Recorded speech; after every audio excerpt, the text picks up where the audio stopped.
আমি নিয়েছি এখানে একটা মিক্সিতে 3 চামচ কালো সর্ষে, 2 চামচ পোস্ত, 3টে কাঁচা লঙ্কা আর একটুখানি নুন। আমি এটা পিষে নিচ্ছি।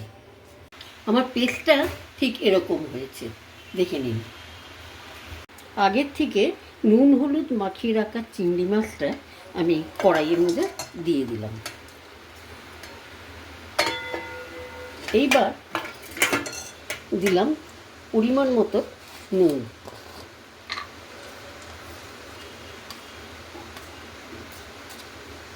তারপর দিচ্ছি পরিমাণ মতো হলুদ।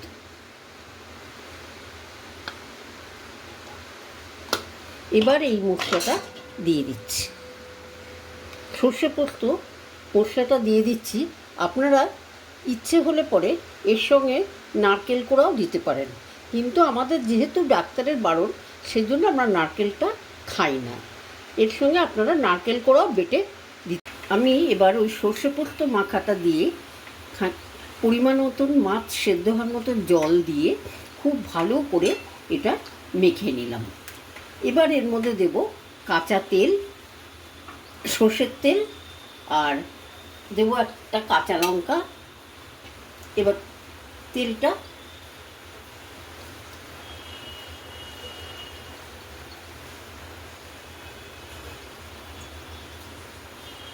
আর এক ছিটে স্বাদের জন্য এক ছিটে আমি দেব। যদিও নারকেল কোড়া দিলে চিনিটা দিতে হয় না, কিন্তু যেহেতু আমি নারকেল দিইনি সেই জন্য অল্প পরিমাণ একটুখানি চিনি।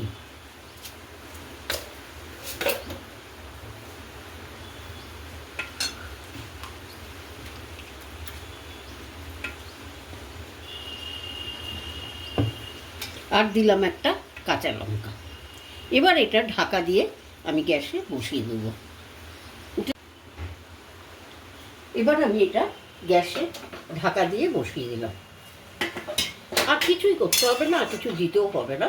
এবার আপনারা নামাবার আগে একটু দেখে নেবেন নুন ঝাল সব ঠিক আছে কিনা।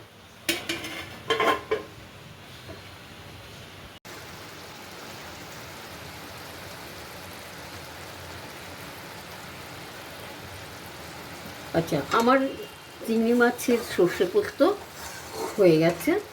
এইবার আমি নামাবার আগে আমি আগে চিংড়ি মাছ মাখার সময় দিয়েছিলাম 4 চামচে 2 চামচ তেল।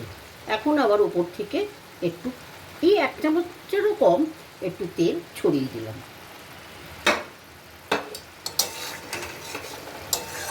এরকমভাবে খেয়ে একবার দেখবেন কেমন লাগে।